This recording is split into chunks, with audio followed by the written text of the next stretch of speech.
खुलुमबाय स्टुडियोआव दं आं उदांस्रि मोसाहारि। क'क्राझार हिनजावसा फरायसालिमानि थाखाय मोनसे गोजोनथाव खौरां। क'क्राझार हिनजावसा फरायसालिमायाव गोदानै डिपार्टमेन्टेल रुम बेखेवदों।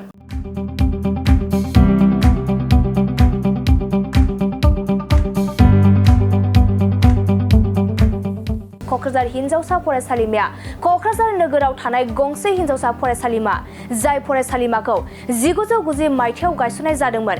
बै समनिफ्रायनो बे फरायसालिमायाव हिनजावसा फरायसाफोरा सोलोंथाइ लानानै गावबा गावनि राहा लामा लानायाव जाफुंसार जालांनो हाबाय।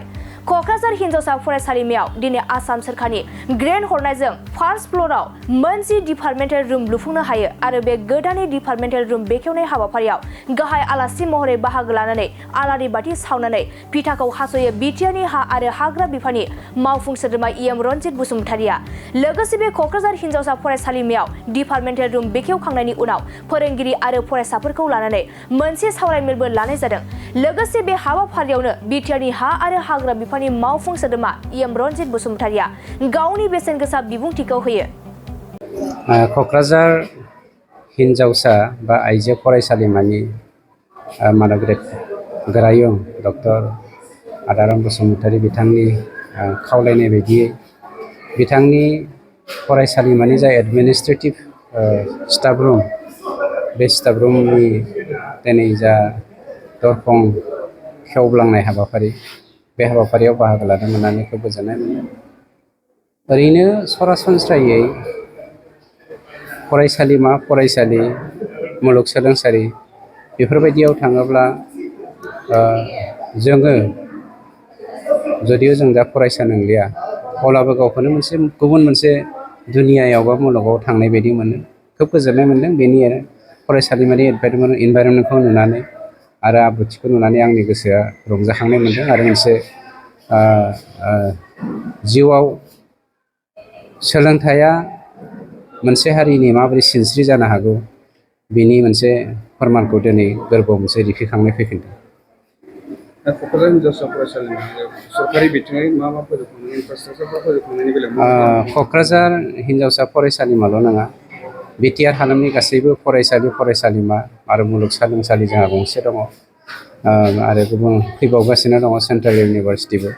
बेफोरखौ लानानै जों खोब कनसियास, मानोना मोनसे हारिया जौगानोब्ला इडुकेसनखौ जों बेकबन हिसाबै लानांगोन। गोदोनि दिनाव इक'नमिखौ बेकबन होननानै सानोमोन मोनसे हारिनि जौगाथायनि थाखाय, खिन्थु दिनैनि दिनाव जोङो सोलोंथाइ गैयै मानसिया इक'नमिकेलि ससियेलि जों जौगानो हाया, बे बाथ्राखौ साफ्रोमबो मानसियानो कनफार्म जानानै फैबाय बा थिरां खालामनो हाबाय। गतिके जोंनि हालामखौ जौगाहोनायनि बेलायाव मानव गेदेर प्रमद बर' बिथांनि दैदेननायाव जोंनि सरकाराबो जेब्लायबो कनसियास। गोजोनथाव खौरां।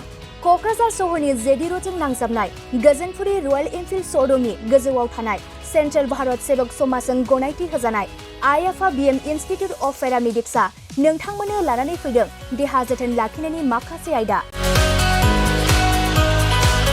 लोगोसे 2024-25 मायथाइनि मुं थिसननाया सोलिगासिनो दं आरो फैगौ जोबथा जुन दानसिम मुं थिसननाया सोलिबाय थागोन। 12 एबा ओइचएसनि उथ्रिसारनाय बिजाथि एबा फरायसाफोरा बे पेरामेडिक्सआव गावारि सोलोंथाइखौ लानो हागोन। क'क्राझार सहरनि गोजोनपुरि एबा गांजिमा बाजारजों नांजाबनाय आइएफआ बिएम इनस्टिट्युट अफ पेरामेडिक्सआ नोंथांमोननि थाखाय गोदान मुं थिसननाय आयदाफोरा जाबाय medical laboratory technology, first aid patient care and assistant nursing, OT technician, ICU technician, radiology technician. बेफोर कर्सखौ 2 बोसोरनि गेजेरावनो आबुं खालामनानै बिएसएसजों गनायथि होजानाय डिप्ल'माखौ लानो हागोन। लोगोसे गासैबो डिप्ल'माखौ लानायनि उनाव सोरखारि साख्रि मोननायनि सुबिदाबो दं।